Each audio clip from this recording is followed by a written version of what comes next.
Hey everyone! Welcome to another episode of The Theater Baker, where this week we're going to be talking about our first play. And as it just won the Tony Award for Best Play, I thought it only fitting that we talk about Leopoldstadt today. As it is set in Vienna, and they mention eating it in the first scene, I'm going to be making a Sacher Torte, which is one of, if not the most, famous Viennese cake. Let's get started. So a brief overview of the play. It's written by Tom Stoppard, who's known for other plays like Rosencrantz and Guildenstern Are Dead, The Real Thing, The Hard Problem, Shakespeare in Love, and many more. Leopoldstadt is set in Vienna, like I said, following an extended Jewish family from 1899 to 1955, and the play takes its title from the name of Vienna's Jewish quarter.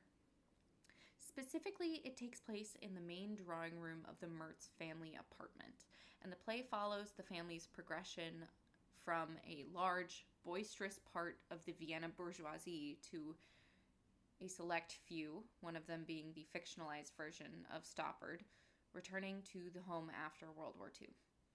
It is semi-biographical in nature, although Stoppard says he changed significant details so that it felt less personal.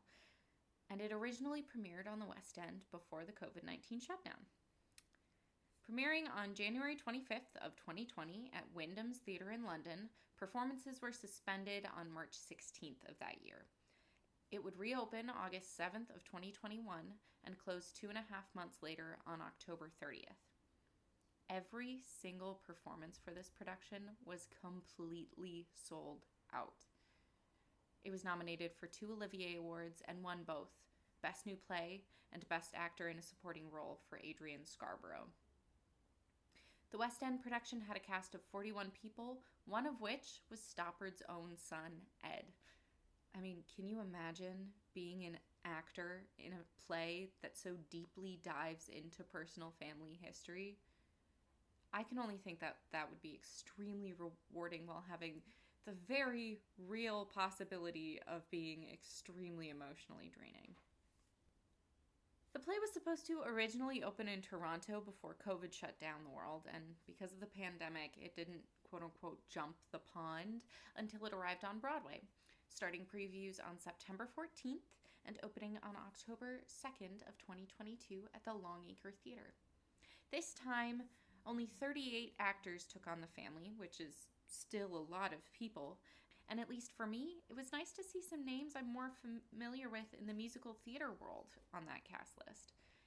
Most notably, again for me, is now Tony winner Brandon Uranowitz from the 2016 Falsettos revival, Anthony Rosenthal, also from the 2016 Falsettos revival, and Cassie Levy from the 2009 revival of Hair, and the original Elsa in Broadway's Frozen. There were also several actors who transferred with the play from the West End: Faye Costello as Gretel, Aaron Neal as Ernst, Jenna Augen as Rosa, who also added the role of Vilma to her track for Broadway. Reception-wise, this play has received rave reviews, and I can see why. While I have not been able to see the play, I have been able to read it and find both performance and interview clips online, which I cannot recommend this play enough. One of the downsides, albeit, to not being able to see a play with such a large cast is that I spent a lot of my first reading focusing on who was who. However, focusing on that the first time made my second reading so worth it. I was able to focus on the language and really process what each character had to say, and I know I already said this, but I cannot recommend either reading it or, if you are able to do so, seeing this play. It is beautiful and heartbreaking and poignant, touching on themes of assimilation and anti-Semitism. When I was in school, one of the first questions I was exposed to was, why this work? Why now? According to the Anti-Defamation League's HEAT map, which stands for the Hate, Extremism, Anti-Semitism, and Terrorism map, there have already been 530 reported anti-Semitic incidents this year. And the rate of incidents from 2021 to 2022 rose by 35% in the US, not to mention worldwide. Those numbers are scary. Brandon Uranowitz talks about some of his experiences at the stage door with audience members and how a lot of those who end up weeping are not Jewish and say that they had no idea. I'm linking an interview with 3 of the cast and Tom Stoppard in the description box below, because hearing them talk about their experience with the play as actors and playwright now is far more moving than me recapping it for you in writing or speaking. This play does talk about the oppression of Jewish people, but not in some overarching way like we learned in school.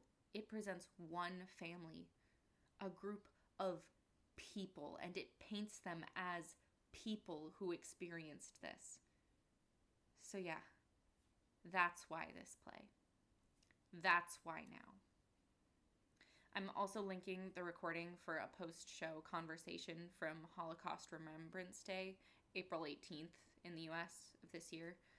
I listened to it while editing my video for this week and found it very enlightening and a great watch, listen. Please just go watch it. It's so good. At the Tony Awards this year, Leopoldstadt was nominated for 6 awards: Best Play, Best Direction of a Play, Best Featured Actor in a Play for Brandon Uranowitz, Best Scenic Design of a Play, Best Costume Design of a Play, and Best Lighting Design of a Play.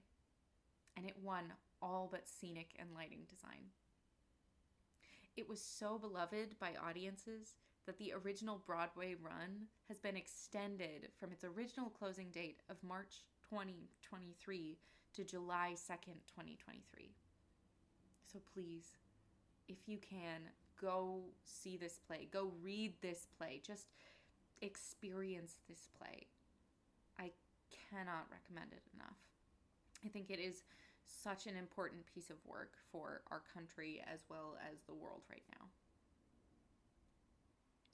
All right, I know that this week was a little bit different from what I usually present. I wasn't as upbeat, but I don't think that an upbeat presentation would be true to the nature of this play and the environment that this play has been presented in. Like I said earlier, please go watch the links down below. I think they are both very powerful and very interesting, especially as someone who has not been able to actually go to New York and see this play. I know at some point it is going to be on the National Theater at Home's online streaming service, which I personally plan on watching when that comes out. So I highly recommend, if you can afford it, to do so as well. Anyway, that's it this week. Until next time, that's curtains. Bye!